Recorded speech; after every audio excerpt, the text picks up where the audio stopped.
Em um mundo pós-apocalíptico, os animais começaram a se tornar mais agressivos e brutais, e logo depois, os humanos começaram a exibir os mesmos comportamentos. Eles se transformaram em zumbis completos, perdendo os sentidos, sem sentir medo ou dor, movidos apenas pelo desejo de comer carne fresca e sangue. E em meio a todo esse caos, o protagonista acabou perdendo todos os seus parentes. No entanto, por algum motivo incompreensível, ele conseguiu voltar no tempo, o que lhe deu mais uma chance de recomeçar. Dito isso, vamos ao vídeo. Capítulo 1. A primeira coisa que o homem fez ao retornar ao dia anterior ao apocalipse foi abater todas as vacas da fazenda de sua família. Aquelas vacas eram a principal fonte de renda da família Zaal.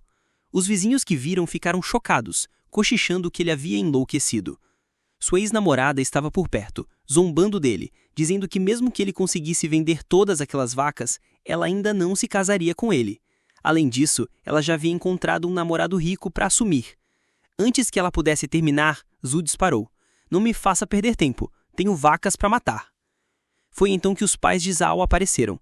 Em pânico, seu pai gritou: Que diabos está acontecendo? Se algo estiver errado, falem conosco. Como vamos viver se vocês massacrarem todo o nosso gado?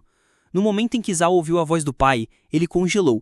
Os machetes escorregaram de sua mão e caíram no chão. Ele correu e os abraçou com força. Sua voz tremia. É tão bom ver você de novo. Desta vez, juro que vou te proteger, custe o que custar. Seus pais o olharam, completamente confusos com seu comportamento estranho. Mas Zaal não parou. Ele disse: Não há tempo para explicações. Você só precisa confiar em mim. Temos que matar todo o gado agora e vender a carne. Cada minuto conta. O pai olhou nos olhos do filho, hesitou por um instante e depois assentiu. Tudo bem, eu confio em você. Afinal, o filho deles era o único na aldeia com diploma universitário. Se ele estava falando tão sério, devia ser porque sabia de algo que eles não sabiam. A mãe dele soltou um suspiro profundo, arregaçou as mangas e silenciosamente se juntou à matança.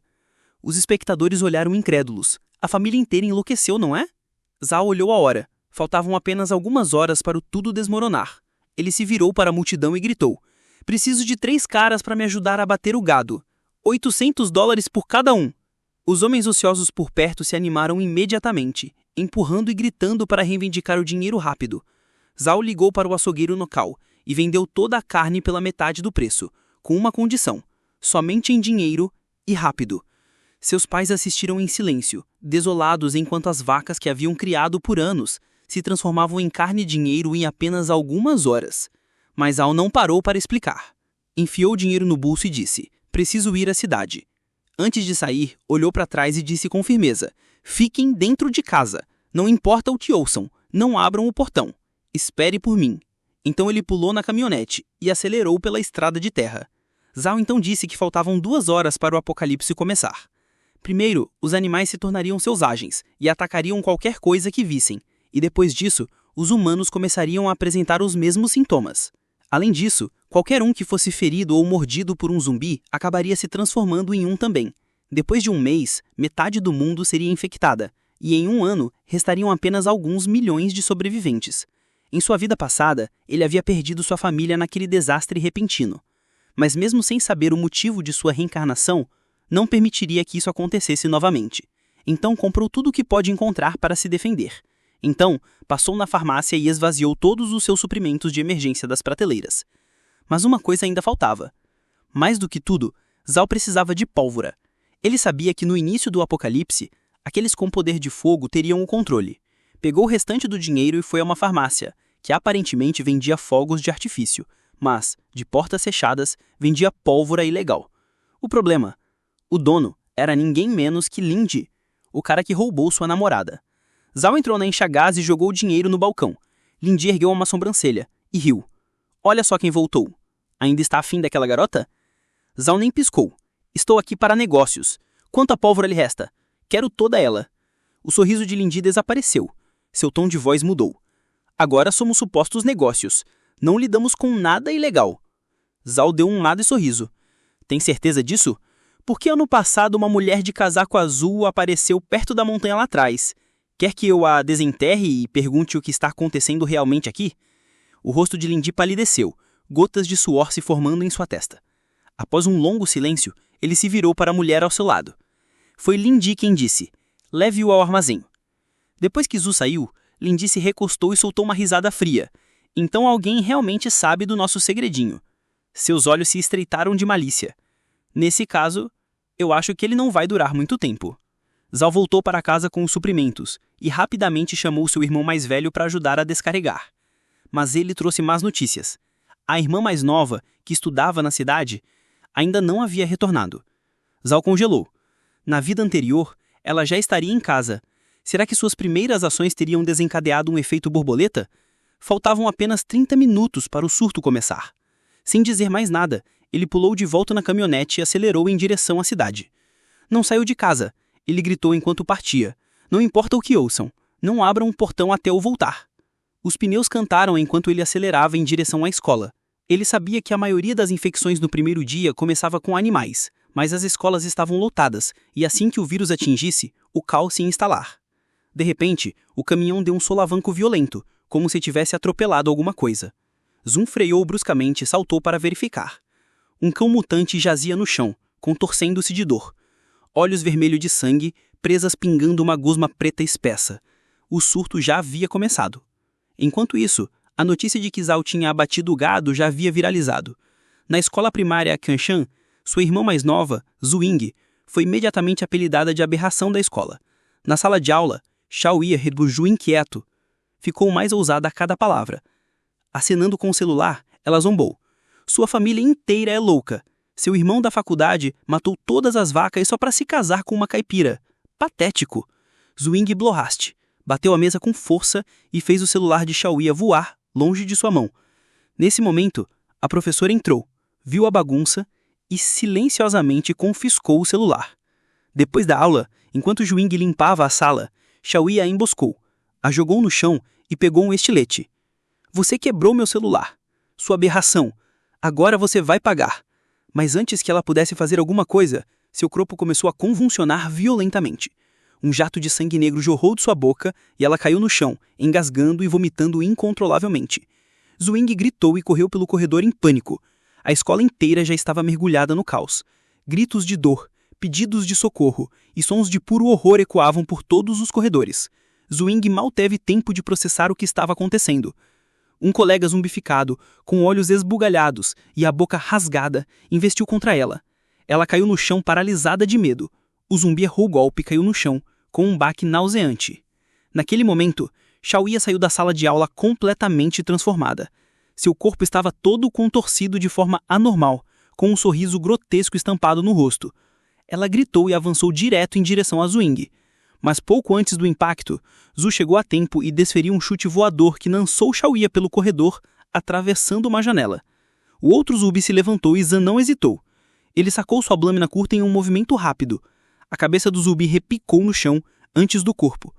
Zuteuna virou-se e viu sua irmã mais nova, Zwing, tremendo e caindo no chão. Tentando aliviar o clima, ele brincou.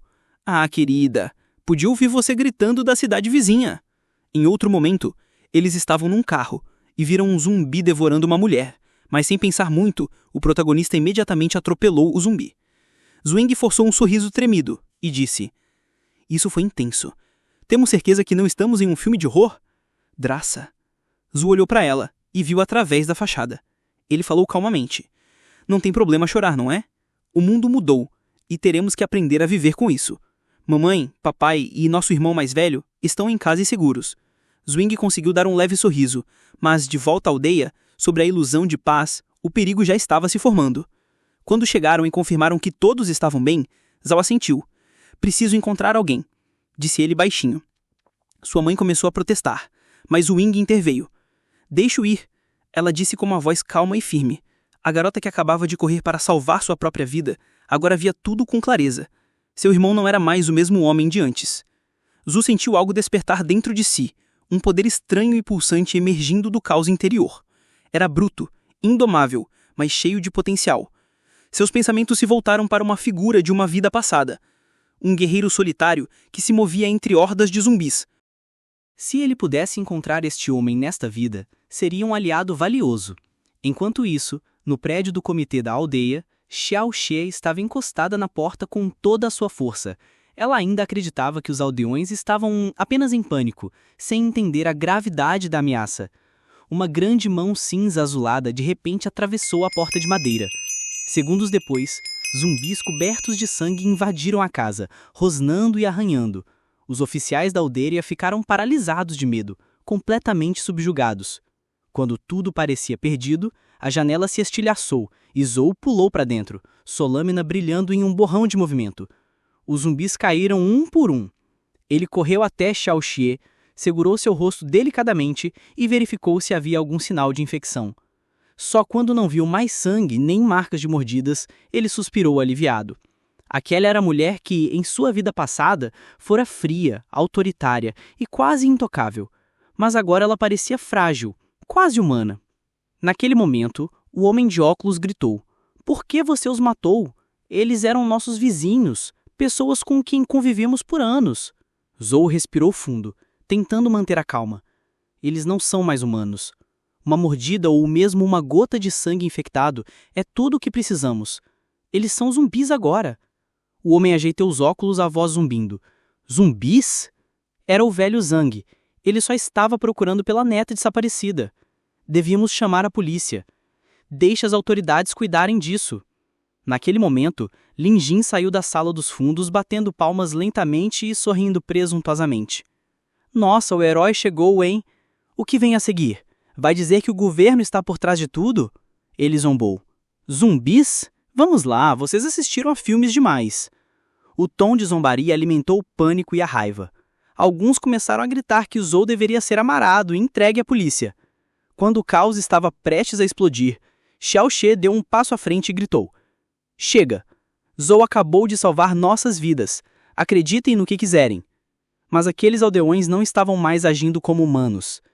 Zou olhou para Xiao Xie com gratidão, e então falou com firmeza: Se você ainda não acredita em mim, posso lhe mostrar a verdade. Vamos para a floresta atrás da montanha. Lin Jin, estreitando os olhos, já tinha notado o comportamento estranho de Zou na cidade. Abastecendo-se de armas e suprimentos, agora estava quase certo de que aquele sujeito sabia de alguma coisa. Se Zou tiver algo que possa me expor, então ele tem que morrer, custe o que custar. Com um sorriso falso, ele reuniu alguns capangas e disse que viria junto só por segurança. Xiao Xie e o homem de óculos Huang também se ofereceram. Ela estava preocupada com os aldeões, e Huang ainda não tinha ouvido nada sobre a sua esposa desaparecida. O chefe da aldeia havia saído mais cedo naquele dia para investigar os desaparecimentos, e não havia retornado. Quando o grupo chegou à montanha, logo encontrou o veículo abandonado do chefe estacionado perto da floresta. Zou tocou no capó. Ainda está quente, murmurou ele, estreitando os olhos. Fragmentos de memórias de sua vida passada começaram a se encaixar. Se tudo acontecesse da mesma forma, essa floresta poderia ser o marco zero do primeiro surto zumbi. Mas mesmo depois de vasculhar a montanha inteira, o grupo não encontrou nada. Até que Zou notou uma entrada de caverna escondida entre as rochas. O chão estava manchado de sangue e o ar cheirava a podridão. Tudo indicava que zumbis haviam passado por ali. Vou entrar para verificar, disse Zou, sem emoção. Lin Jin imediatamente zombou dele, lançando provocações. Ou talvez você só queira entrar lá para destruir as evidências. O quê? Vai esconder sua pequena cena de crime aí, Zou? Ele o encarou friamente. Se estiver com medo, fique aqui. Caso contrário, siga-me e calhe a boca. Assim que Zou estava prestes a entrar na caverna, uma figura emergiu das sombras. Huang gritou de alegria. Era sua esposa desaparecida. Ele correu de braços abertos, mas no instante seguinte, Xian arreganhou os dentes e investiu direto na garganta dele. Zou moveu-se em um piscar de olhos, cravando a lâmina entre as mandíbulas sem hesitar. Ele cravou a lâmina bem fundo e a matou. Depois se virou para olhar para Huang. O homem soltou um grito entrecortado e o golpeou com um taco de madeira. Você a matou! Você assassinou minha esposa! Mas Zou rapidamente o derrubou no chão e manteve a calma. Sua voz era baixa e inebriante. Eu sei que você está com dor, mas Xian já havia ido embora. Eu estou tentando manter o resto de nós vivos. Huang bambeou e se levantou, a voz embargada de dor e raiva. Fácil para você dizer. E se eu matasse sua família bem na sua frente? Você conseguiria ficar calmo então? As palavras atingiram Zou como um tapa. Sua mente voltou à sua vida passada, aos corpos de entes queridos jazendo crios e ensanguentados. Ele prendeu a respiração e com um rosnado, agarrou Huang e o levantou no ar como se não pesasse nada. Seus olhos se afiaram como lâminas. Nesta vida, ninguém ameaça minha família e sai impune. Ele ergueu a lâmina, mas antes que pudesse atacar, a voz de Lin Jin a interrompeu com uma risada de zombaria. Ora, olhe para você. Talvez você não seja tão diferente dos monstros assim, afinal. Naquele instante, uma mão forte atingiu o pulso de Zhou, interrompendo o golpe e jogou-o no chão. Uma voz familiar rosnou. Acorda, idiota! De pé sobre ele, com o rosto sério e firme, estava o seu irmão mais velho, Zhou Ming. Zhou Ming encarou Huang, que ainda estava perdido na dor da perda da esposa. De repente ele gritou: Cara, você viu no que ela se transformou? Ninguém queria isso. Se precisa de alguém para culpar, culpe-me a mim. A morte dela também é culpa minha. Mas agora você precisa se recompor. Você é o líder da aldeia droga. Essas pessoas ainda precisam de você. Huang tremeu, cerrou os punhos e finalmente assentiu lentamente com a cabeça baixa. A tensão finalmente se dissipou assim que um grito fraco ecoou da caverna. Socorro! Alguém me ajude!